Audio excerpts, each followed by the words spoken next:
Hello, hello, hello. How are you guys? Thanks for tuning in. Oh, you're on mute.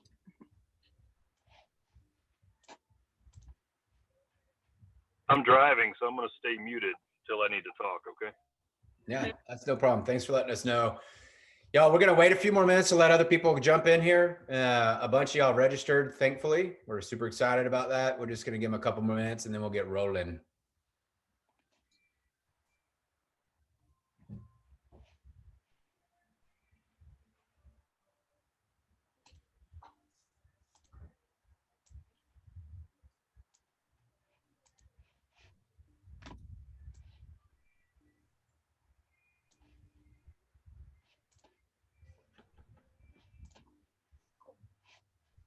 Leslie, did you get good news? Yes, we'll have it before 4:30. I was going to text that out, but now Now, let's just talk about it.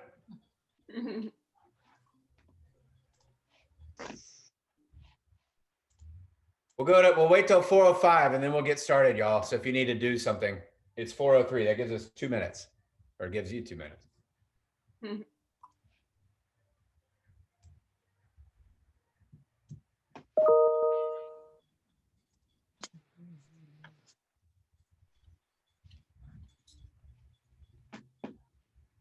You think Roberta's freaking out about tomorrow yet? Yes, Definitely. I think she's got to be. Poor thing. What Super do you say? Like, Do you remember how you felt the day before you got married?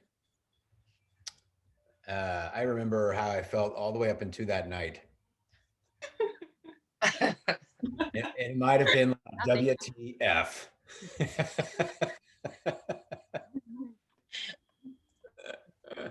Yeah.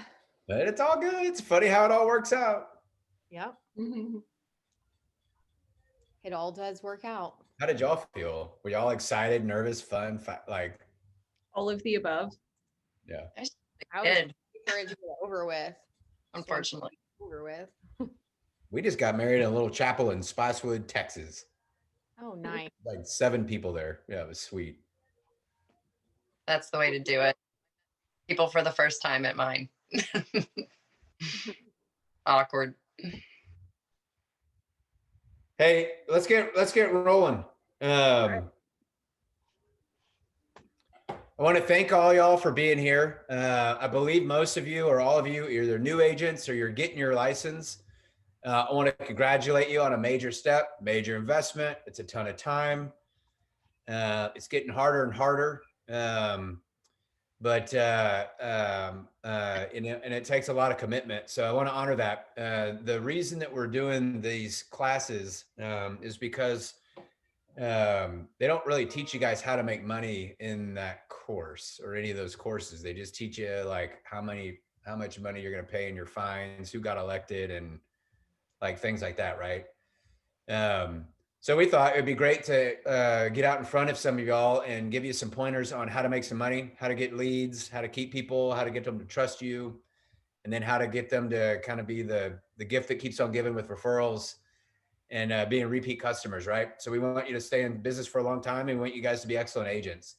So this is a part 3 of a 3-part series. I'm Clay Burney with the Burney Real Estate Group. Been doing this for a long time, 20 something years.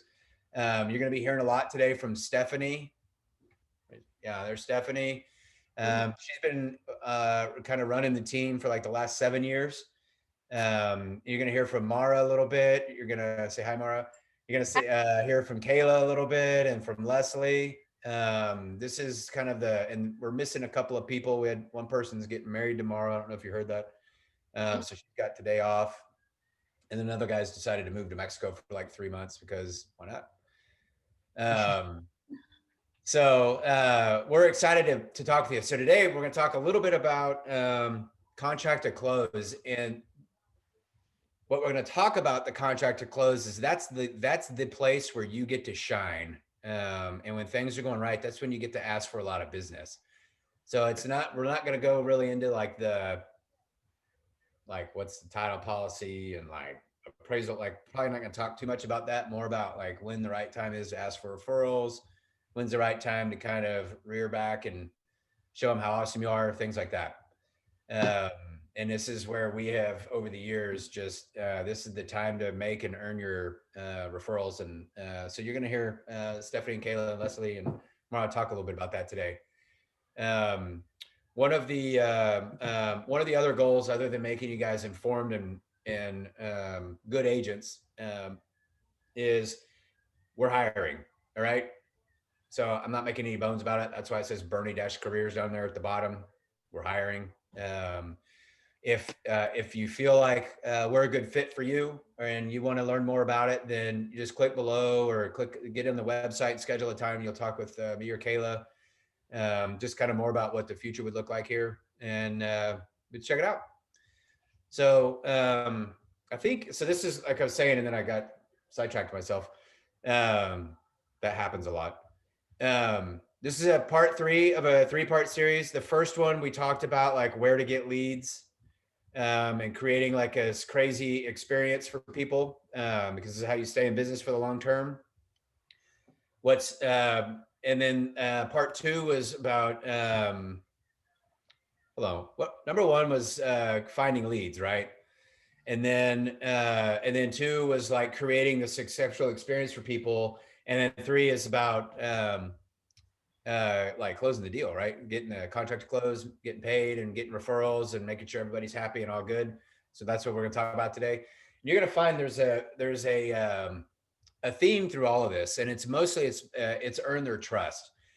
And you've got, and what's amazing is that a lot of people struggle with that. But what's great is that like, as long as you come from that place of like where they feel like they can trust you, that's almost all you have to do to stay in business for the rest of your life and make a pretty good amount of money. So that's good news, right? So you'll see, and that's all throughout. So today, actually, I probably am just going to let the ladies take over now because it seems like a good time for that. A couple things in the chat part of the screen. That's a great place to ask questions. Kayla and myself and Leslie and Stephanie will be watching it, so we'll know when it's the right time to like address a question, or when we get to the end of this, we're going to do a Q&A where you can talk to all of us. We're all in the real estate business, but we all do different things. And so we're all going to have different perspective. Some of us have been doing it just for a little bit, some for a long time, but we'll give you some perspective on like things you can do to make money if you want to specialize in a certain part of real estate, or if you just have general questions about what it's like to be on a team or to be solo or just anything you want real estate related or mindset related for being successful. So great opportunity. And we hope that you engage us at the end, because that's where kind of the fun stuff and the great information really comes out. Some of the best information anyways. Did I forget anything? Are we good? Oh, yep. Rock and roll. We're good. So my name is Stephanie. I've, like Clay said, I've been on the team for about 7 years now. And one of my primary duties or specialties is handling the contract to close process. So from the time either a listing agreement is signed or a contract is executed for buyers, all the way up through and beyond closing, taking care of all those little things is really what I do and what I've been doing. And so that's what we'll be talking about today. And then Leslie, do you want to introduce yourself? We'll introduce everybody and then we'll get started. Yeah, so I'm Leslie. I am the buyer's agent for Bernie Real Estate Group. And I have been with this team for right at a year. And I'm going to talk with you a little bit about a couple of different things in here as we get started. Cool. Kayla, do you want to say how long you've been on the team and what your role is?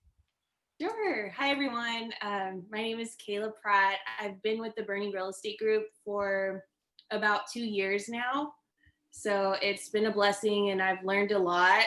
I started out doing a portion of what Stephanie's going to go over today. So like transaction coordination and the contract to close process. And now I'm in a different role. I do some inside sales. I do some recruiting. I do working with buyers. So I do wear a lot of hats. Builders, yeah.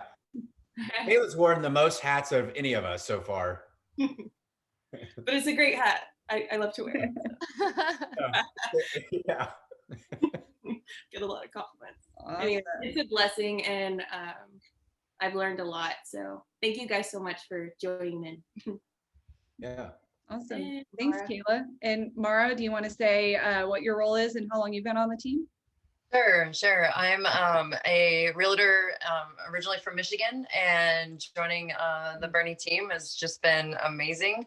And in my role right now as inside sales agent, doing prospecting and working with leads and just getting them on board. And like Clay said, earning the trust is the first thing that you do. And when you can be yourself on the phone at the other end, and they feel that. So there's true feelings in the communication you have right out of the gate. So it's really exciting to represent Clay and the team. And I think it shows because the feedback that I've gotten so far from the leads has just been incredible.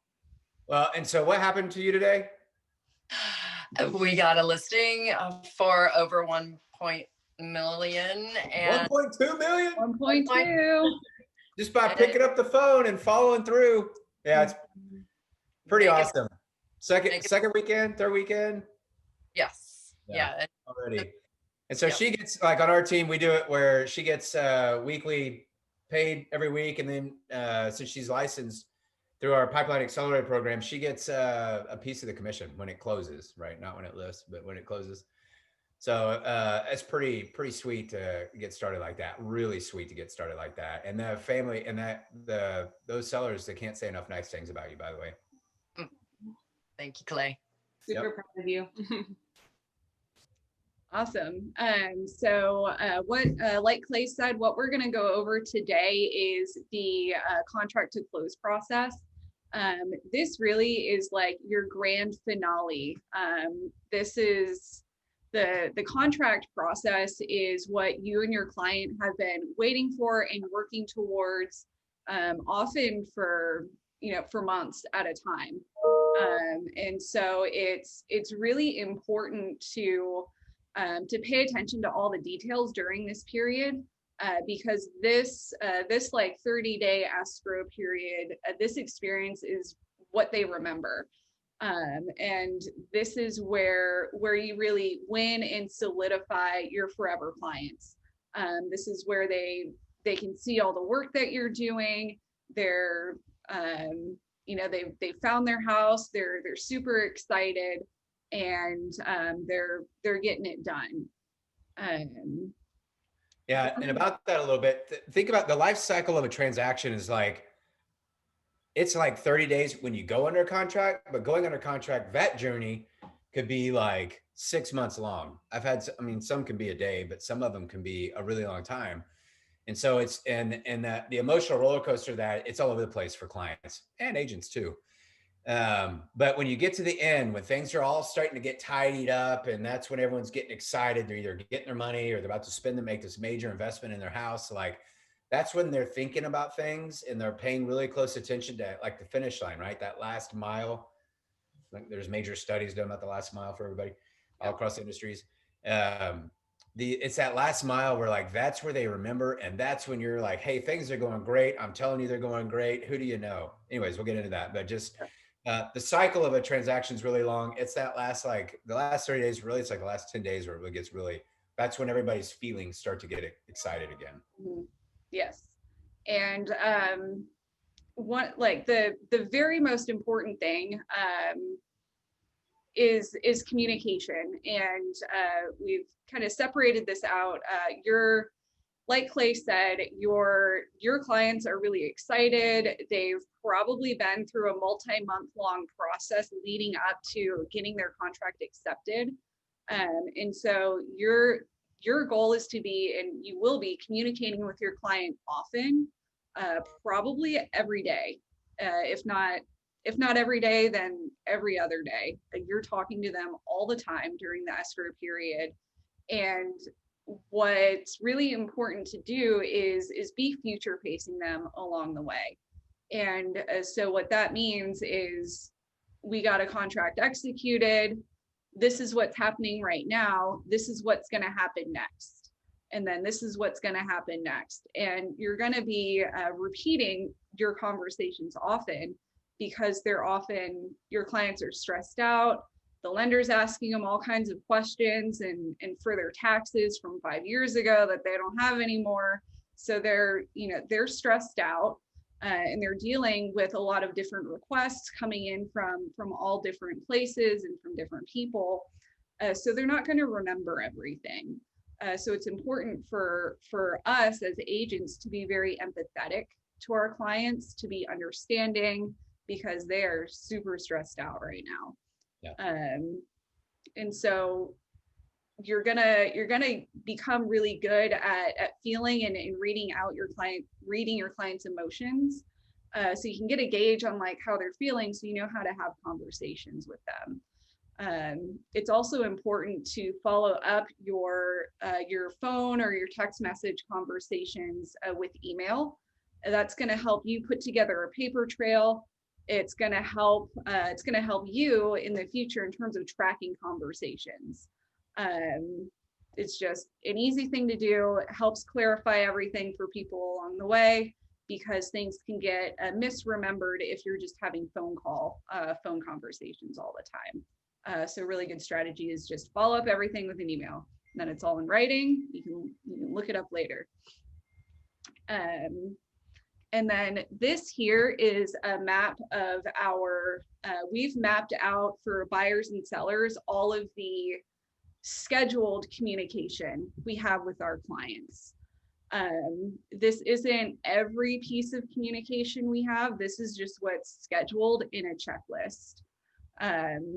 And so you can see there are a lot. We have this for both buyers and sellers. And we'll send out copies of this to you after the event, so you can have this and kind of base some of your some of your own systems and communications around. Yeah. So what we did, we went through like, what's a transaction like? And we did this a few years ago. Well, 2015. That's golly, already 5 years old.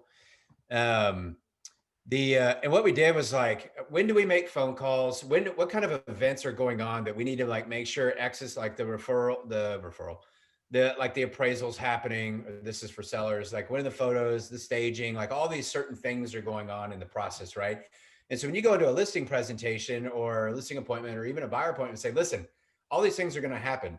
Hey, and just so you know, when this happens and it happens well, I'm going to call you and say, how are things going? Do you have a referral for me? So it's when you show somebody that you're organized, right, and you have a plan and and you can basically track people through each specific process that goes on, and you can always say, listen, this is generally how they always go. There's always going to be things that crop up, but I know how to handle them, and this is how organized we are. Look how wonderful this is. This is going to be easy for you, and I'll always call you and tell you where exactly we are in this chart, so you can know how close we are to getting the deal done, right? But it showed, and this is like we were talking about how to build trust. Well, when you walk in and you say, listen, we're going to start from this moment forward, this is generally how the whole process is going to go. Do you think that's an instrument of trust, right? I think it is. And this has been really helpful for us when we go in there and just show people when we're competing against other people, which sometimes happens for listings, say, look how organized we are. And by the way, we want to earn your referrals. You just start telling them that right up front. So when you ask for it at the end, it doesn't seem all awkward, right? Say, hey, I'm going to ask you for a referral. We're going to blow you away with this experience. We got everything covered. You're going to want all your friends to have that same experience, right? You don't want them to fall in the hands of some like nasty or bad agent, right? So you want them to work with me. But we've mapped it out for you so that you can kind of, and you can personalize it, like get rid of our logos and stickers on there. It's fine with us. and your clients will love you for it. They'll love to see how organized and how well you understand the process, right? They just want to know they're going to be taken care of. This helps. Awesome. And then in addition to having all of those conversations with your client, you're going to be in communication with the rest of your like transaction team. So that's the co-agent, it's the lender, it's the escrow officer, and sometimes there are a few other parties involved. What's really important about communicating with those people is, keep in mind that you guys are all on the same team and everybody's end goal is the same. Y'all want to close. Everybody wants to close. And so be courteous, check in with everybody often. A lot of the same rules apply. Follow-up conversations with email, especially when you're talking to like lenders and title companies, you want to be able to refer back to any conversations you've had with those people. And the number one thing, like if you take away anything from this sort of logistic side of things, the number one thing that's important to know is that even if like following up or talking to somebody or checking in on something isn't your job, it is your job. It's your job to make sure that everybody does what they're supposed to be doing. And if they're not, like go around them and do it yourself. If you need the lender and the title company to like talk to each other, go talk to both of them and make sure they're talking to each other.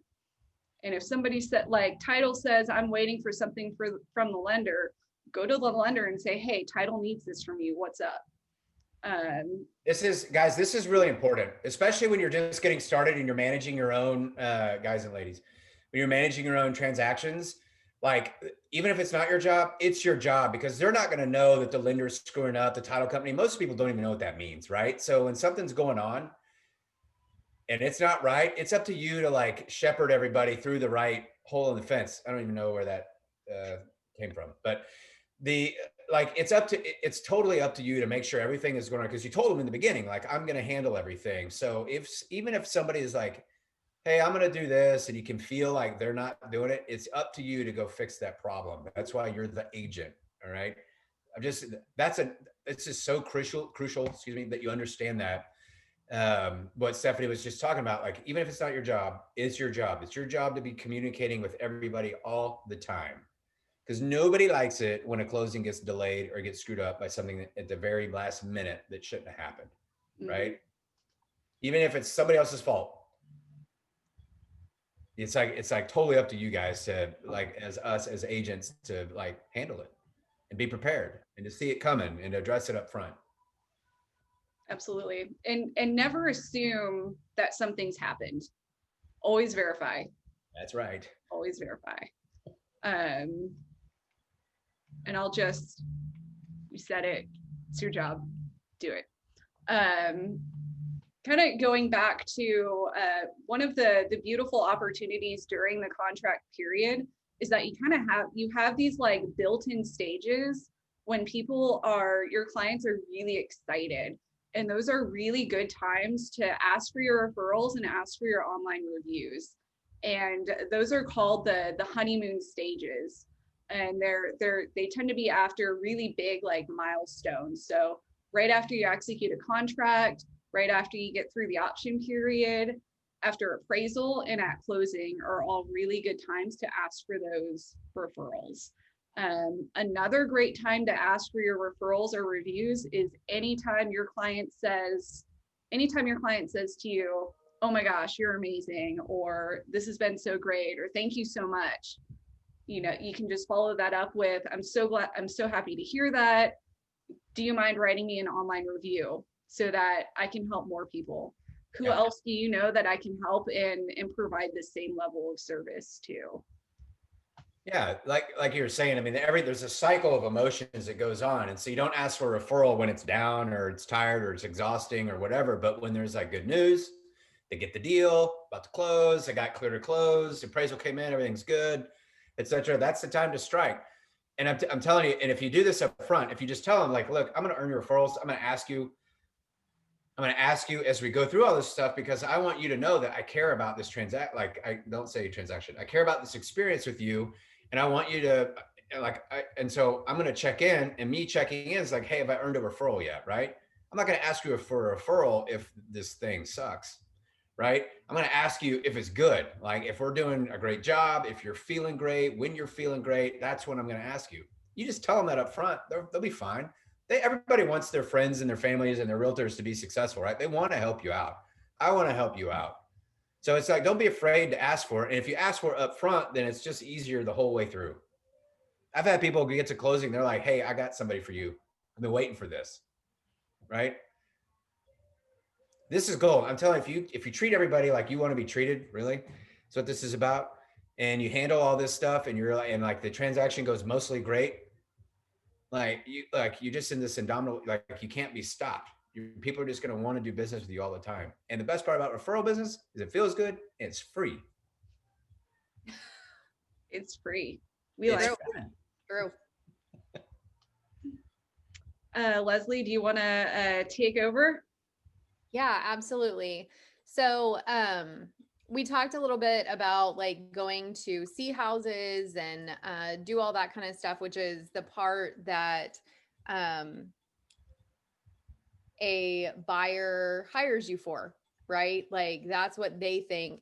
This is actually the part that they hire you for.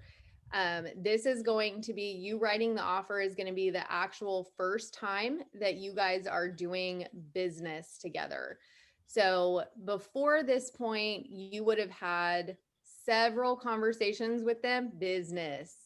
Yes, business together. So you would have had several conversations with them up to this point about what this was going to look like.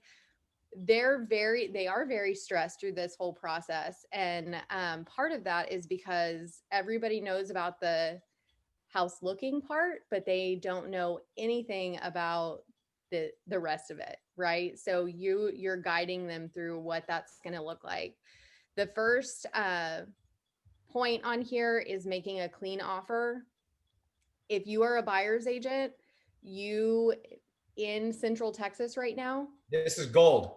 This is gold. You are in a competitive environment right now, and probably will be for a while. And so making that offer as clean as possible and making sure that your buyer is prepared to write a clean offer and they're not out there with all these wants and needs and all these kind of different things going on. Making that offer clean, making terms clean, all of that kind of stuff, gold, right? Making that extra effort in writing the offer. Clean offers win contracts 100% of the time. What does that mean? That means that if a listing, well, I mean, you could probably tell them exactly what it is that you're looking for whenever you have 8 people coming in with offers. And even if somebody else's offer is higher and yours is cleaner, more precise, less hassle and less issues, you win. Yeah. That doesn't mean like no coffee stains on the contract. What it means is like, I've literally won offers before because on that last page where you fill out agent information, I've been told that I won the offer because I filled out the information of the other agent, right? It's taken the 3 minutes it takes to fill in a contract in its entirety. So clean, as far as the listing, like a seller is concerned, is like, how much money am I going to get? When am I going to get it? And how easy is it going to be to get, right? So unfortunately, a lot of low down payment guys are having a hard time getting houses right now because there's so many cash buyers out there. The good news is that there are companies out there that will present as as a cash offer. And there's so many things you can do to tweak. But if you get some buyer that says, hey, I can do this, but I want like these 9 contingencies in my contract, chances are right now you're not going to get it accepted. Yeah. Right. So what it means is you got to coach your buyers through like how to clean up their finances, how to get good financing, get underwritten, find out all the things that you can from the lender if they're using a lender, so that you can present the best offer possible. Sometimes it's letters and pictures with the buyers and their dogs and their parrots and snakes, turtles, whatever it is, a mushy letter.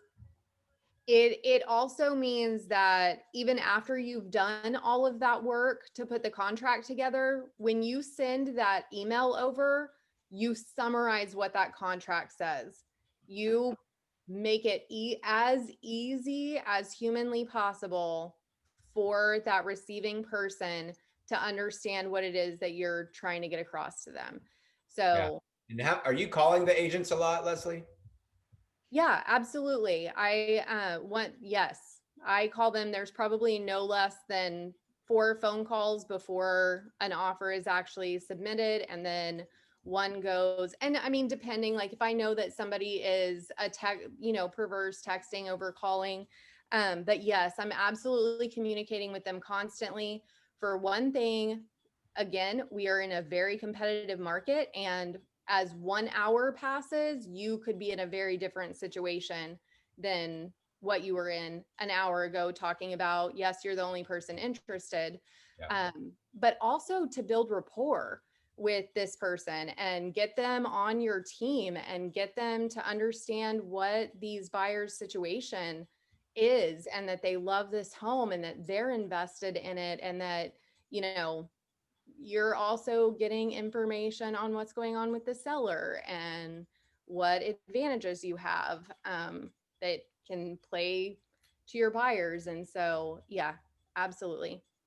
And this isn't really about contract to close, but we're still talking about how to earn the referral. So Leslie, like with your buyers and your clients, do you spend a lot of time telling them, like, hey, just to let you know, I'm like communicating with the agent. We're doing back channel communications, even though there's 29 other offers. And Yes, 100%. So every time I have a conversation with the other agent, they are getting a phone call, an email about it. They know every step of the way, because at the end of it, right, you never want anybody to feel like they paid you for nothing. And so the more communication that you're giving it, because you're going to do the work no matter what, you have to do the work. And so them knowing how invested you are in their personal situation and how much you have worked for them is vital, right? You absolutely want them to know that every hour of the day you're thinking about them and you're working on their behalf to get this done for them. yeah, I have a question for you. As we're on this topic, and we're discussing how competitive it is, how there's multiple offer situations, and buyers come in with these expectations that, oh, well, let's make this offer, and we can have the seller pay for this, and the seller pay for this, and I want all these things. How are you having those tough conversations with your buyers to bring them back down from those high expectations to make their offer more competitive? Right. So, that we talk a lot on our team about being simple, right? Like make everything as simple as possible. I think I always let people tell me all the things that they want to do, because they're things that they need to get out. They need to vomit all of this information all over you and feel like this is what they want. And then it's your job to talk through what the potential ramifications of those things are going to be. So having them understand that absolutely I'm on your side, and I would love for you to be able to be in that kind of a situation to get those things. But with this specific house, in this specific situation, the other 3 offers are not asking for $5,000 in closing costs. And so are you willing to let this home go to someone else over $5,000? If you are, then we probably need to move on anyway. That this probably is not the right house for you anyway, right? But if it's not a deal breaker, then let's not put that into play right now. That's not the best thing for you and your family. The best thing for you and your family, again, is whatever their motivation is, right? Bringing them right back to the reason why you guys really love this home is because it fit, going back into all of that. Mm-hmm. So they're not really hard conversations to have. They're really just reminder conversations of what we're doing here. And that goes back to the earn your trust thing too, right? Because you're listening to them, you're reminding them of what they were saying, so they feel like one, you were listening, and then that they were being heard. So that meant to them, that means that they feel like they're number one, like they made the right decision. Because there are a lot of people out there that are super pushy and they're not paying attention. They talk more than they listen. Mm-hmm. So it's just like those are some supreme skills of earning the trust of people, and it's like asking questions and listening, and then being there to remind and not speak over, like I'm doing to you guys right now. It's just like it's a major difference maker. It's the difference between being an exceptional salesperson, real estate agent, and like eating ramen and like struggling paying your car. Like it's a major. It matters, and it matters in a major way. Yeah, I agree with that. Thanks, guys. Do we have anything else on writing the offer? I don't think so. Okay. If you guys ever have questions as we go along, feel free to put them in the chat box and we will address them to the group, by the way. Anyone else there? Yeah, and this is what we're about to talk about here is a big topic right now. Are we on appraisals or we're? Yes. Yeah. Is there something else you wanted to speak about? I thought we were doing inspections first. Okay. All right. There you go. Yeah. Okay. There we are. So inspections. This is a huge deal. This is a conversation that you want to have with people when you initially meet them, right? Have you guys ever seen an inspection report before? Do you know what it looks like? Those kind of things. Future pacing your clients for what an inspection is, what it's utilized for. Everybody has this preconceived notion that they can offer whatever, and then inspection's going to come through and they can like dial it down because they've seen it on TV shows or whatever. And so that is not reality. That is not what that's for. The inspector, having them understand that the inspector's job is to find every single thing that is wrong with that house. So not having a light switch in the right place or having a scratch on the floor or, whatever the situation, it doesn't mean that we're going to go through and tag a dollar amount to every one of those things that's going on. So talking to them about what is important versus what's not important, what major items are versus non-major items. I always tell everybody we are looking for health concerns, for hazardous things. We are not looking for cosmetic things. We are looking for things that are probably going to either burn your house down, flood your home, have your home cave in. Like that's the kind of Health stuff. and safety. Health and safety. Structural. Those are the main things. Structural. Yes, absolutely. Pre-warning them of this, not just once, but probably 15 times before you actually get the inspection back is vital, because when they get that inspection, they are still going to look over it with a fine-tooth comb. They are still going to be upset about They're going to talk to their neighbors, their parents, their friends. Yeah. Yes. I had somebody not too long ago from a great inspection, probably one of the best inspections I've ever seen.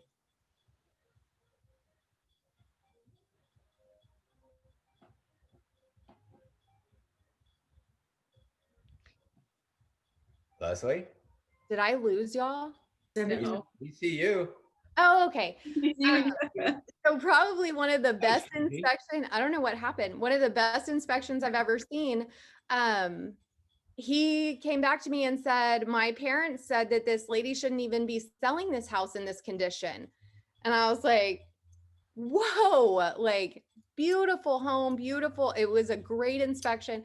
So making sure that you are setting the stage for what that's going to look like and what that needs to be, being there, especially if it's a first time home buyer, being there whenever they meet the inspector at the end and y'all have that conversation, those things are vital. The inspector, obviously most inspectors are very direct and pretty negative about what they're having to say. So Daunting. yes. So you being there and being a cheerleader and kind of having some back knowledge of maybe not necessarily what something's going to cost, but having resources available, knowing who your handymen are, knowing who roofers are, knowing who, having those resources there available immediately makes someone feel so much more secure, even if there is a laundry list of things that need to be repaired in that home. Do you have anything to add about inspections? Nope, I just hate them. I mean, each inspection report is like 35 pages long, even if nothing is wrong. Right. So people, they open it, they're like, oh my God, this is so overwhelming. I'm like, yeah, I know. And that's why future pacing people is like, there's going to be some electrical stuff. There's gonna be some plumbing stuff.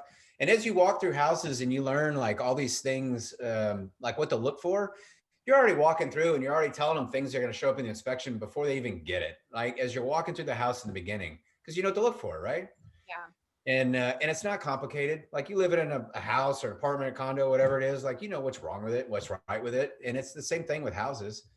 And people, when they're looking at older houses, generally they have a good idea of what they're going to be dealing with. So it just like, and you definitely have to set expectations. Like it's going to be long. It's going to be 38 pages long. The last 2 pages are what matters. Let's look at the pictures. We're going to have conversations with people, right? Stucco, that one's a big pain in the ass, pain in the rear end. Yes. Like there's just a lot of things out there. You just have to be like, you just have to know going in, like this is going to come up. And if you tell them in the beginning, it makes your conversation like into and out of that situation so much easier. Yes. And they appreciate that, you know, and you've already got a resource ready to roll on that. Exactly. I think I just repeated everything you said, but I'm just so you know, it's important. Okay, so moving on to appraisal. Future pacing your client, again, for what that is, what that's for.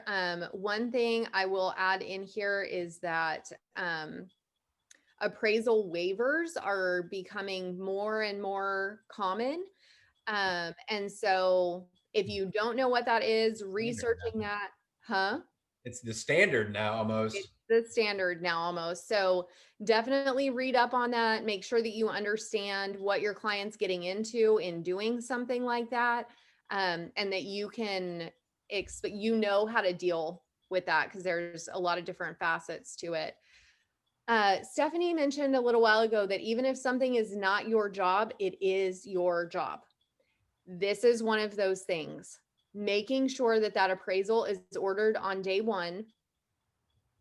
Every transaction I think I have ever been through, it is a constant following up with that lender on whether or not they have ordered this appraisal. And so that appraisal is vital to whether this transaction closes, whether it closes on time, all of those things.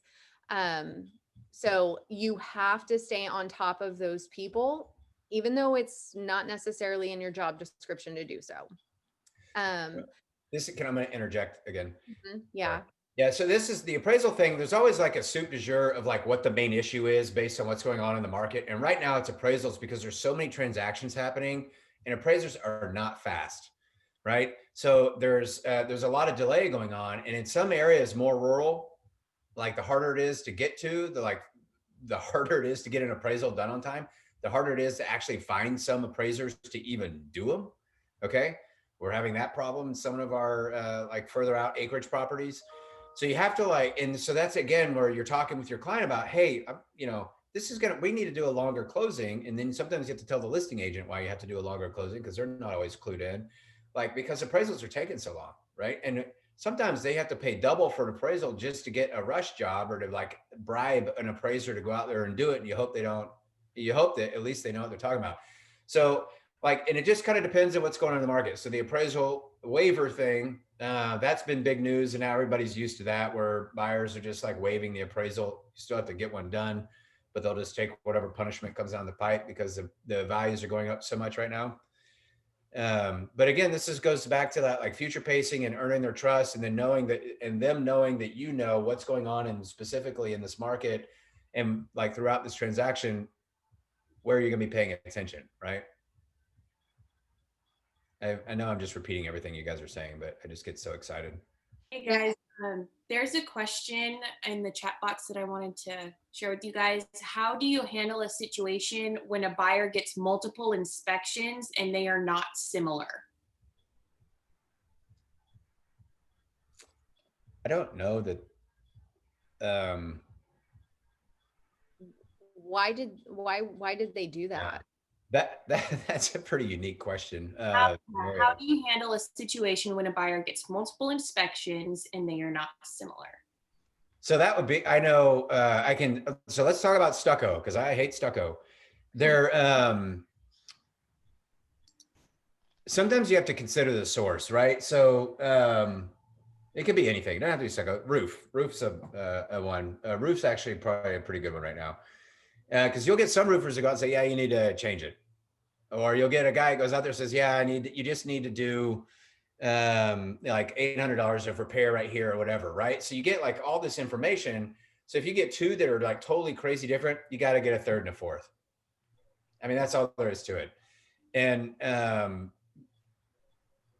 you have to be very careful when that's going on that you don't choose favorites, because the buyer in their mind is kind of deciding what's going on. And it depends on how much they trust you and know you, but like, this is where agents will get in trouble, because all of a sudden they're instantly like this roofing expert, right? And they're not. And so you have to like, or a plumbing expert or foundation expert or whatever, you just have to gather more information and present it to them and let them make educated decisions. That is not a time to throw around your weight and your influence. Because that's when it kind of shows like whose team you're on. Are you just looking for the closing, or are you looking out for the best interest? I'd be very careful in some of that stuff. Follow-up question. Is it common for buyers to order more than one inspection? Not if we're talking about full-blown inspections. I would have to imagine that if they got multiple full-on inspections done, it's because they didn't trust the first one. And if you don't trust the first one, then I wouldn't worry about that one at all. And they're expensive, right? And as the agent, you should be influencing the inspection ordering part of that deal. Right. And be recommending somebody that is reputable for them. Now, if we're talking about like stucco or roof, yeah, they definitely need to get several. And they will. Yeah. Those are great questions. Thank you all for asking. Whenever you are the buyer's agent and it's time to get the inspection ordered, is it best to provide several recommendations of inspectors, or just say, here's one and this is what we're doing, or who we're going with? We schedule the inspection for our people. By we, I mean Stephanie does it. So we give them the option. Yeah. Usually the way that conversation goes with the client is, hey, the inspector that most of our clients use and that we recommend is this person. This is their availability. This is how they usually work. Would you like to go with them? The answer 90% of the time is yes. Because they don't, for the most part, your buyers don't know who's good and who's not. Mm-hmm. They just spend all this time looking for a house. They don't really want to go hop on Yelp or Google and try to figure out which inspector is good. Twice I've had people use family members, and that's the only reason. Their family members were both inspectors. So outside of that, they've always gone with whoever it is that we had handy. And a lot of times we have a few different inspectors in our back pocket that we go to. A lot of the times what makes the difference is who can get to the house faster. Yep. Because timing's everything. Thanks, guys. Great question. And you're talking to inspectors and bankers and lenders and appraisers and all that, and well, to the extent that you can, like as you're writing the offer, or as you can tell, like the buyer's getting amped up and wants to buy a specific house, because you want to know what the timeline is, so that when you go and present your offer and the agent says, why do you need 7-day option period? Well, this is why, right? Why you sure you can get it done in 5 days? Absolutely. I've already got the inspection booked, right? Yeah. Then it just shows more organization and makes everybody else feel confident in the situation. Yep. 100%. Anything else on inspection or appraisal? Nope. Our last point here is that Keller Mortgage does not charge for the appraisal if your deal falls through. So we haven't really talked very much about Keller Mortgage, but Keller Williams offers a fee-free lending situation, and part of that is why are you laughing? Part of that is that they don't charge situation. Yeah. Like the situation. Yeah, and we're not trying to pimp these guys out, but there are lenders, and they're one of them that will no lender fees, and they make like the appraisal part of it. Like everybody knows that's a thing now. So you just want to make sure like whoever is your trusted resource for these kind of things, like they're offering consumer centric type programs. Yeah. Not paying for making them not pay for the appraisal. Awesome. Up next, and this usually happens like before you get the appraisal, but one of the things as the agent you're going to be looking at and reviewing for your client is the title commitment. We won't get like too into the nitty gritty with this because y'all might fall asleep if I do. But basically, your title commitment is broken up into 4 different sections. Schedule B are the title company's exceptions from their title policy. And what you're looking for in there are like, what are your client's deal breakers? And like weird easements. Does your client like need to have chickens? Look at those deed restrictions in Schedule B, because you might see that chickens are not allowed, or like weird stuff like that. You know what your client's deal breakers are and what they're looking for. So you just want to go through and check that stuff. In Schedule C, those are all things that need to get cleared from title in order to close. So what you're looking for as the agent are like weird liens or like weird stuff that's on there. It's normal to see the seller's mortgage on there, but if you see like IRS tax liens or judgments, you want to ask the title company specifically, what is the plan to get these things cleared? We've had weird stuff come up, and they can totally make a closing go sideways if you're not prepared for them. And most of the issues that come up can all be solved, right? Sometimes they just take a lot more time. Like IRS liens take forever. Child support things, like it's all actually getting better because of the speed at which these things need to close for a lot of people. In Schedule B, the exceptions to title policy, title companies are tricky, man. That's the insurance industry, and they're looking out for them. They charge a ton of money and they give you a title policy that's not worth a whole lot. So it's good to go learn about what some of this stuff means so that you can talk to your buyer about it, because you can object to some of their exceptions and get them removed. I recommend, like, as you kind of get into this, like into this real estate like career, is starting to understand that a little bit, probably sooner than later, because it's starting to be like insurance companies are like just wrapping themselves in this level of protection. So if something goes wrong on a deal and the title company is like responsible, like they're ruled responsible, they have to like buy the house, right? So it's like hundreds of thousands of dollars of things that they've got to like pay out if something goes wrong. So they like protect themselves with all kinds of layers and a bunch of garbage on their exceptions. And so you want to get kind of educated on some of that, so you can speak with your buyers about it. For new agents, how would you recommend that they become educated? What should they do? Well, you can talk to a title company, but they're going to give you the company line, right? So a real estate attorney, like, so as a new agent, like you're kind of gathering your resources, right? To create your team, who's going to be your lender, your inspector, your surveyor, your blah, blah, blah. And like, a real estate attorney is a good person to have, because they'll, for like $1,000, they'll go in, or more, depending on who they are.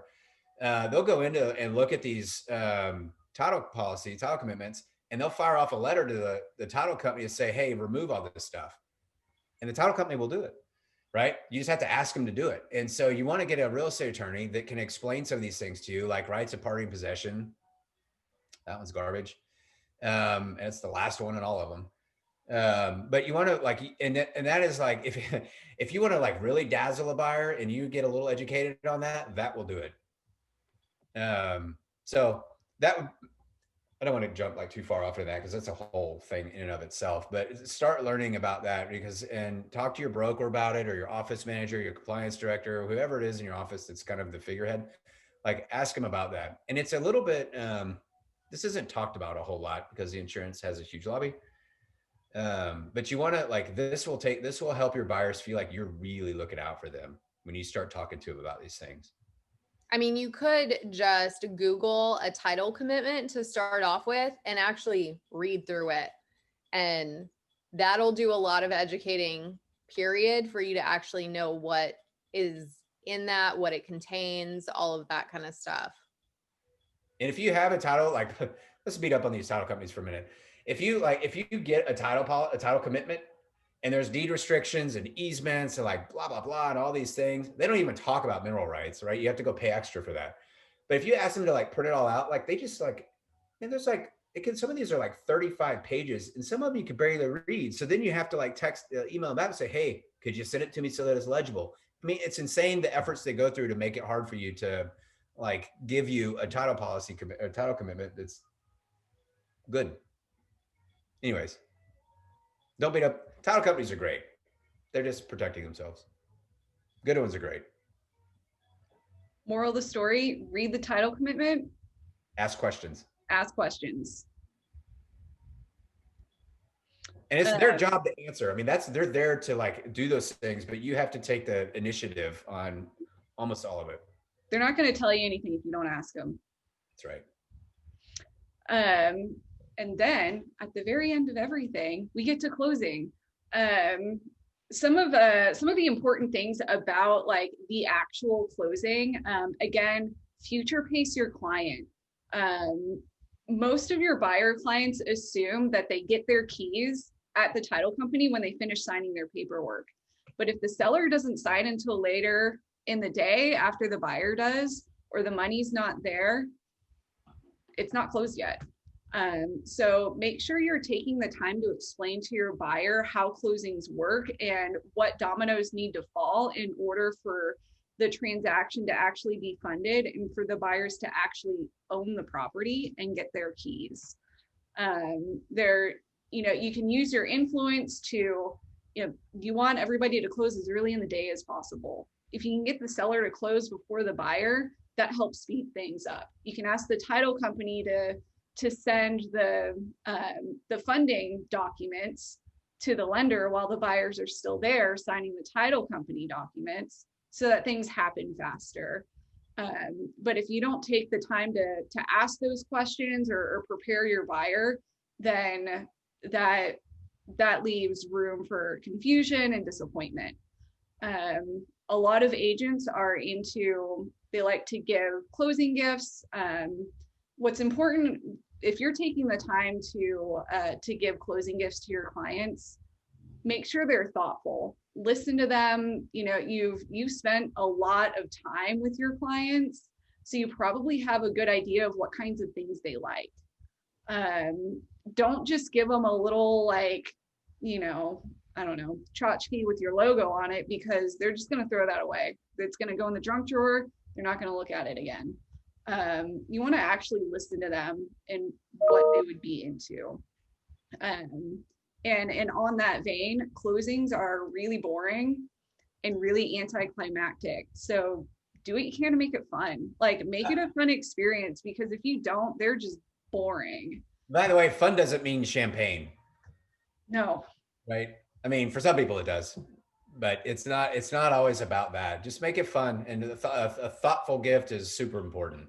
Mhm. And it could be like a welcome mat or just something, or not everybody's wants an Hermes scarf or anything like that. If you just banana bread sometimes wins the day. Mhm. Just be paying attention. And if you're paying attention to your client as much as you is what we're talking about today, it'll be very easy. We don't and just so y'all know, we don't even do closing gifts because we gave them an exceptional experience. That's their gift, and they're getting keys to an amazing house, right? So that's their gift. So I wouldn't wrap your mind up too much in the gift. Yeah. It's Sometimes not we'll- required. If you're going to do it right.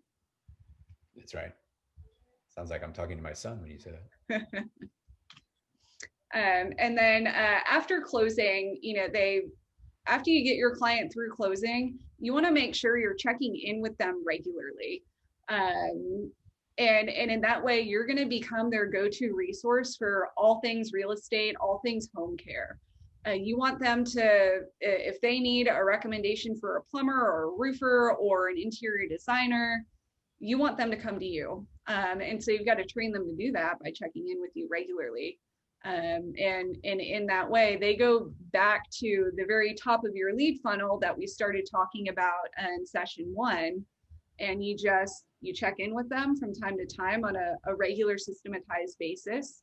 And then you're there for them for their referrals in the future. And when they get pregnant with triplets and they need a bigger house. Which will happen. Yeah. Especially these days. And Leslie, how often do you your closings? Like, how often do you follow up with people afterwards? Afterwards, there's usually like lingering things, but like at least probably for the following 2 days for sure. And then like a week later, how are you guys enjoying the home? Like you've given them some time to like move in or get settled or whatever. And then they will immediately go back into the flow where I'm like touching them every month at least, to talk with them about referrals. Hey, Steph, can you go back a slide? Yeah, we, well, and it's also, you're talking about referrals, but remember, like you've bonded with these people, you've like future paced this transaction, this massive, stressful, like super expensive transaction. Like we go through postpartum like depression when the closing happens because they don't need us as much as they used to, right? And it hurts because we're like so invested in like how things go for them. We want it to be amazing. And then it stops and then you're like, well, wait a minute, like I wasn't done having this great experience with you. So when you follow up and you stay in touch, they want to hear from you, right? They know what you're after, but they also know that you guys are friends or you're respectable, resourceful, because they're going to need a painter, a plumber, an electrician, an HVAC guy, a roof guy, an insurance person, car person. They may need a job. Like they're going to hear about all kinds of things. If you're chirping in their ear all the time, checking in and all that kind of stuff, like they're going to call you first. And that's what you want. You want them to call you first. Because again, it's free. Yep.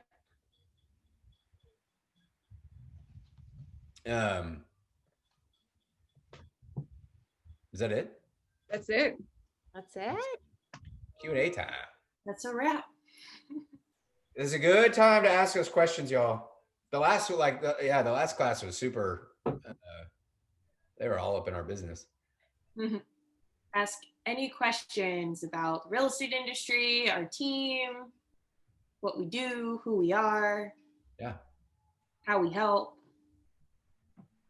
And just so you guys know, we've been, as a group, we'll close with 90 transactions this year, which is okay. Well, it's great. Actually, I'm not going to take that away from everybody.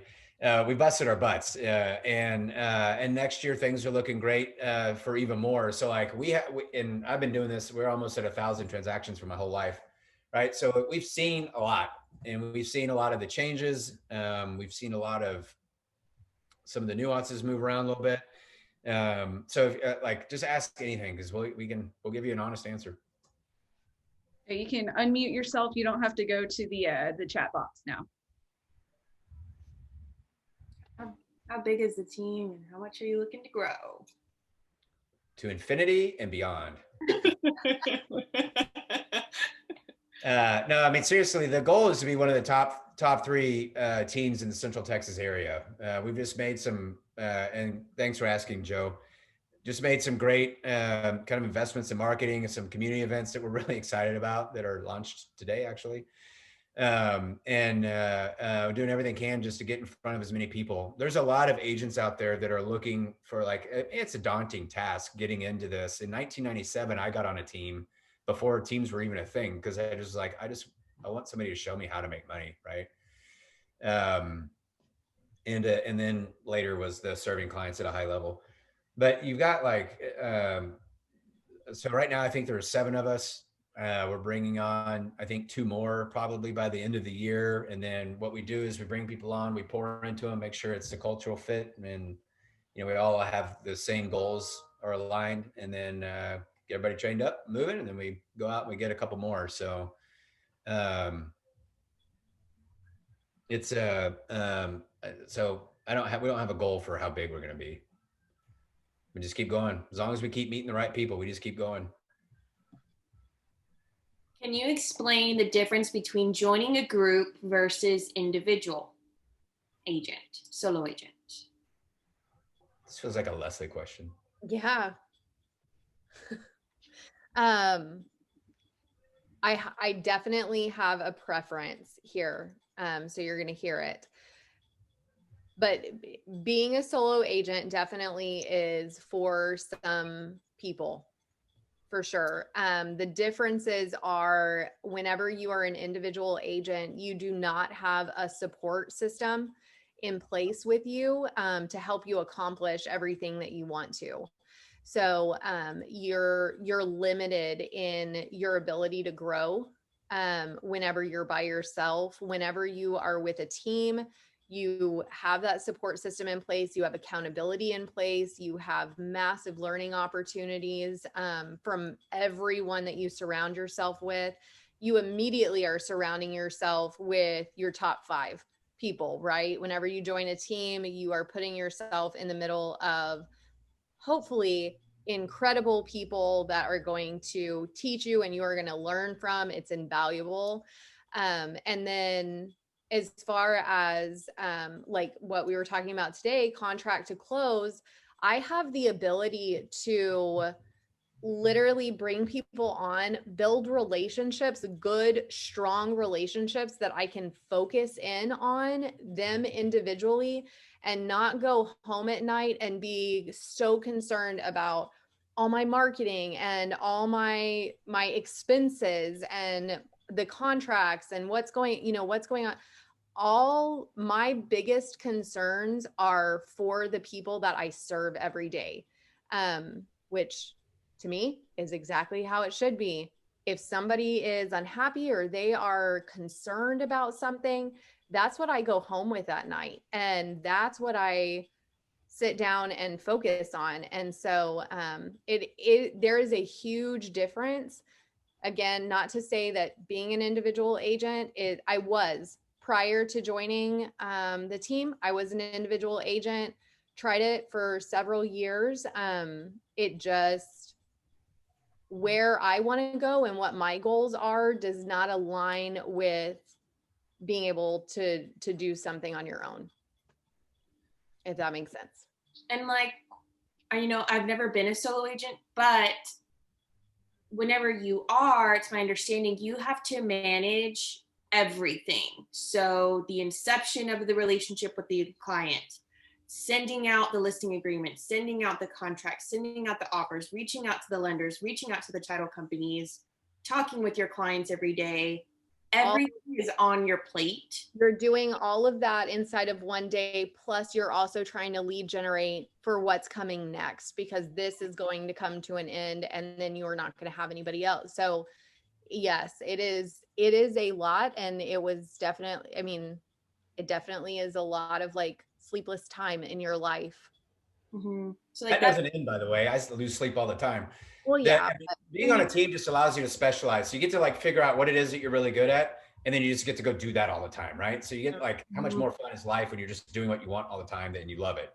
So that's what, like with us, we try to figure that out with everybody that comes on. It's like, hey, we really like you. We can tell that you really care about people, and you seem like an intelligent person or whatever. Like, come, let's go, let's like figure some things out, right? But at the end of the day, like you got to figure out what you want. Like, do you want to go make 200 grand and do 40 deals a year, or do you just want to do part time and kick around a few things or build log cabins or whatever it is that you want to do, right? You just have to like figure that out. Once you figure out what's important to you, why you did all this, then you go explore and find a team or a broker that kind of gives you the opportunity to like be yourself and give and like nudge you along in the right direction so you don't spend too much time doing the wrong thing. Everyone's going to do that. It's just part of life. But just like you're not doing that like for too long, and then you can just like zero in on what it is that you're really good at, what makes you really happy, how do you get to interact with people, and then boom, man, you're off and running. And like what Clay's saying is like you get to do what you love. So for example, with our team, there's someone in place who's going to help with the contracts, do all the listing agreements, manage all the communications with the title companies. We have ISAs who are setting the appointments, doing the lead gen. Then our agents are able to go out into the field and do showings and write deals and go to closings, things like that, to where on a team, you're able to do what you love and specialize in that area versus a solo agent, you do it all. So that's essentially the long-winded answer for the difference between them. Yeah. Just as an agent and being new, just go explore and talk to people and find out where it feels right. And also who, if you want to be pushed, if you want to be pushed and trained and like held accountable and, you know, be amazing and like make a lot of money, things like that. Like you got to find somebody who you think's going to do that for you. Someone who's like casting a big enough vision for you to like fit your world inside of. And it's not going to box you in. That was probably a little deeper answer than you were looking for. And then the next question is the Bernie Real Estate Group part of Keller Williams, or is it a different brokerage on its own? Part of Keller Williams. They're like an umbrella insurance policy, and we're just our own company. Great question. Next question. How has COVID affected your business, and how have you adapted through the different challenges from the last couple of months? Man, has everybody else down here like had enough of COVID? Woo! God, it is wearing me out. March was hard because it was scary, man. Do y'all remember that? Going in lockdown, shutting down the border with Europe, and like thinking about bombing China. Like, I mean, that was a scary month. Yeah. April was scary too. But you just start like, I mean, at the end of the day, like we just had to adjust, and like we wear extra masks and gloves, and we got squirt bottles everywhere of disinfectant and alcohol wipes. What are they? I don't know. My wife does it. I don't know. But it was, what happened was,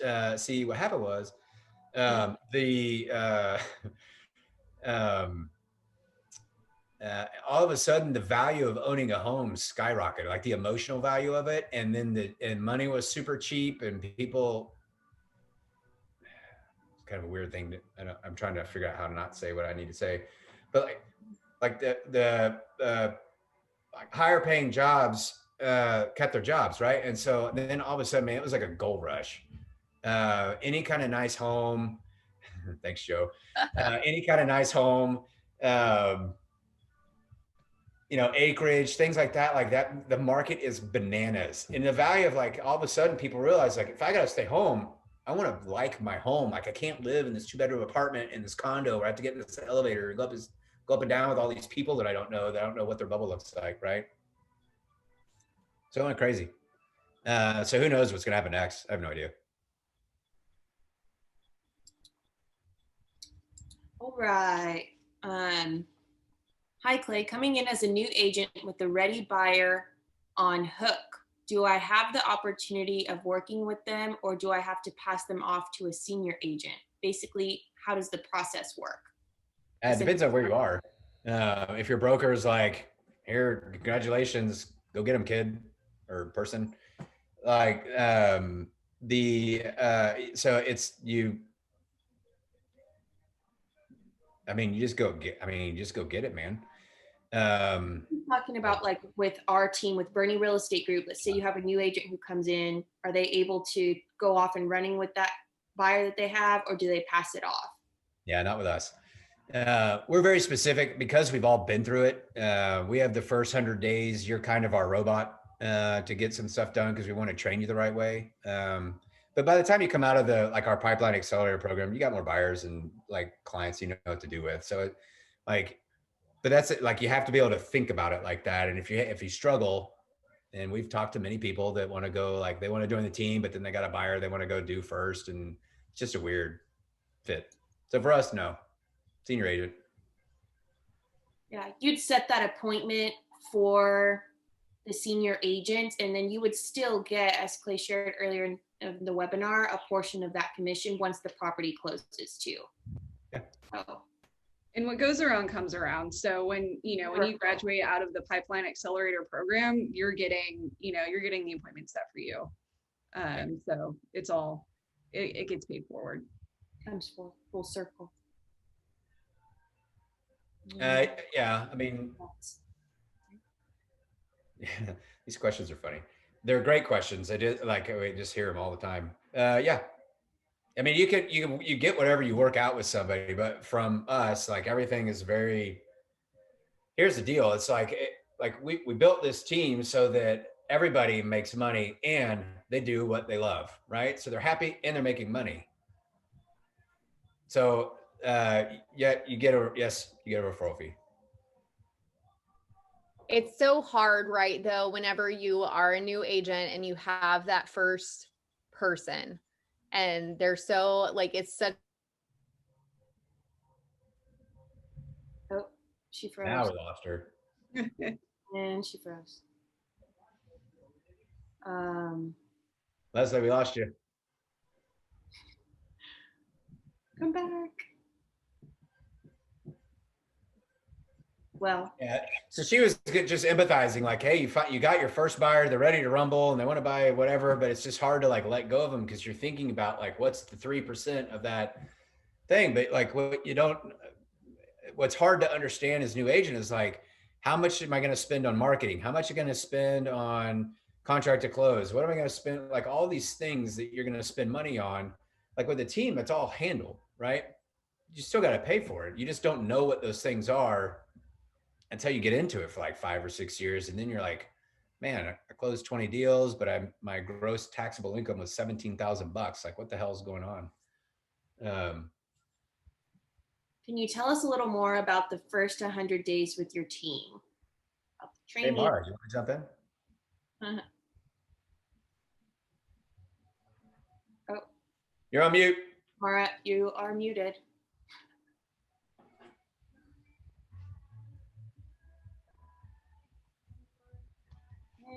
Technical difficulties. Here we go.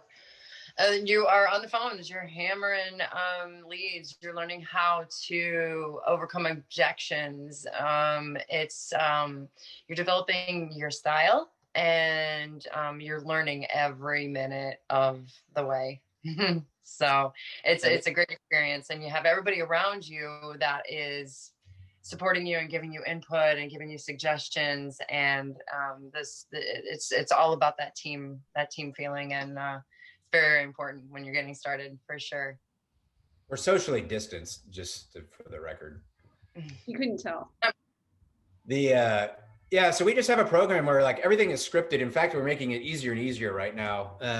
But you practice scripts and dialogues, presentations, and all this stuff. But like the first 30 days, you're just pounding away on the phones, like. Because lead generation, be successful in real estate and sales in general, it's about lead generating. And it's not just like accidentally doing it, right? You have to be super specific, make little millimeter adjustments to how you're doing it. And so we teach you like everything that we can about that to be successful, because we want you to be successful. You're training, you're learning, you're growing, you're learning the systems that we have in place, how to use the CRMs, how to use a database, how to use outbound systems, setting appointments, learning if you're coming from a different industry, it's like learning a new language, learning how to have successful conversations with sellers, buyers, investors, all of these things within the first 100 days is just setting you up for success once you come out of your training. These are all great questions. And you are successful coming out of your training. I can tell you from experience. I came out of my 100 days with way more than I could handle. Yeah. I mean, Mara's been with us for 2 weeks, 2.5 weeks, I guess, and already got a 1.2 million listing. And we got others that we're following up with. You know, we got the phone call, like the phones ring, like leads are coming in. Like Roberta, who's not here, she's getting married tomorrow.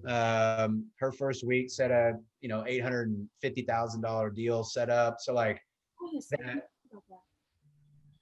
there's like Warren Buffett calls compound interest like the eighth wonder of the world, right?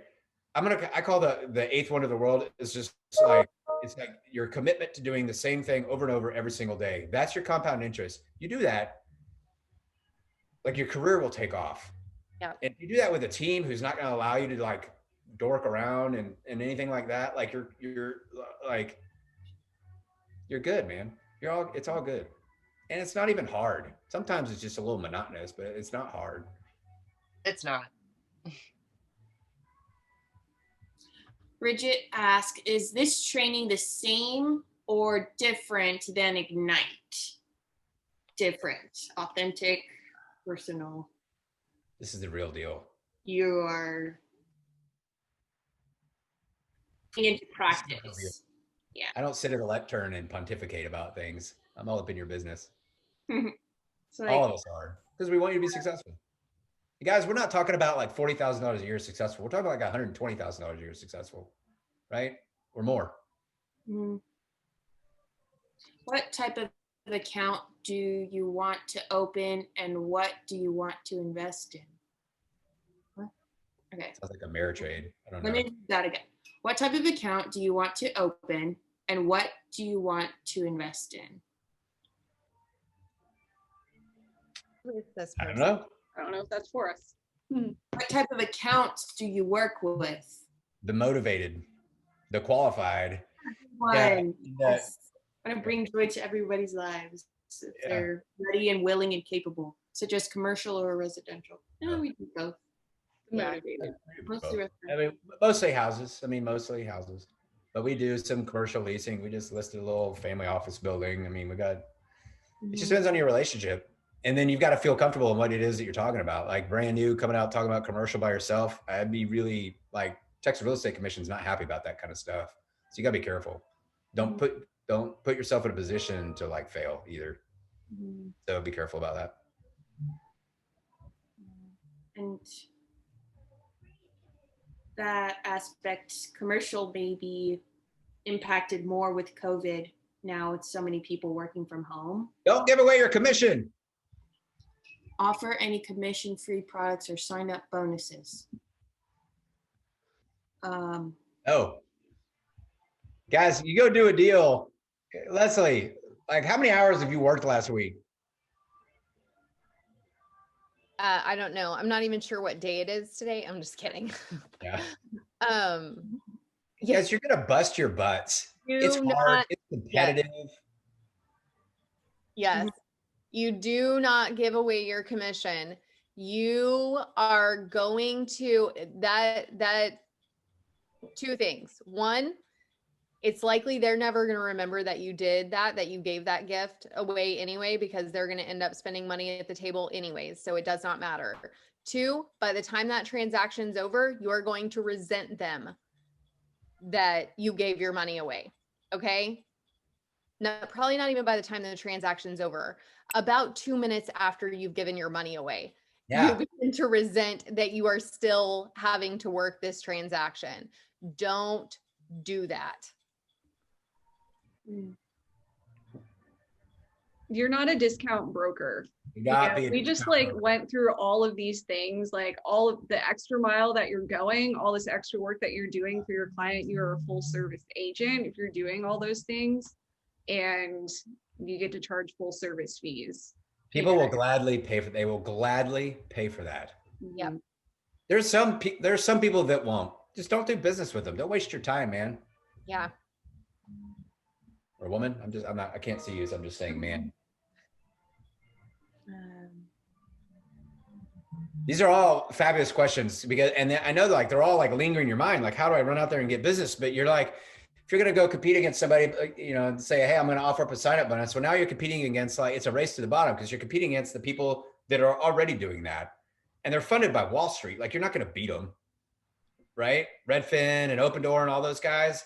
You've got to be, if you want to be successful in this very relational business, you've got to master like having a real relationship with people. Yeah. No, Redfin's fine. I mean, they're easy. In fact, when we don't have the ability to show houses, I just tell them to call Redfin, like schedule a time, make them show it to you. If they want to buy it. Look at it. Yeah. Yeah, go look at it with Redfin, then call me when you want to buy it. I've done it too. Yeah. Yeah. And it's like, and they're fine. I mean, they're taking, but it's Redfin. I mean, there's like 20,000 agents getting their licenses right now. I mean, the competition is super fierce. So this is real estate. It's emotional, it's relational, and you got to get into that mindset. And you got to like live into it because, man, it will, otherwise you just don't stand a chance.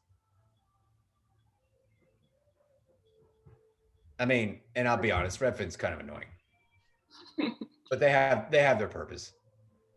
And really the discount they give people, if you get a chance to educate them, it's not that big a deal, right? And Bridget, are you working for Redfin? Maybe she's coming from Redfin. Any more questions? Yeah, this has been great, y'all. Oh, our pleasure. Thanks for tuning in. Thanks for hanging in there. We're going to keep doing these. But we're not doing the next one until January, and you'll get an invite since you're here. What areas does your office cover? Like the main areas? Everywhere. All the places. Infinity and beyond. Well, honestly, until recently, it was just Central Texas, but now we're thinking about Del Rio, Texas. We do Marble Falls, Horseshoe Bay, Kyle, Georgetown, like all North Austin, South Austin, surrounding area. Our office is at Mopac and Barton Skyway, just south of downtown. Mm-hmm. It's a lot of great info. Thank you. Hey, if you guys want to have extra conversations with us, just click on that. Go to Bernie Careers and schedule a time with one of us, and we'd love to visit with you. Thanks again. Sound good? Our pleasure. Oh, awesome. Thank you for your time.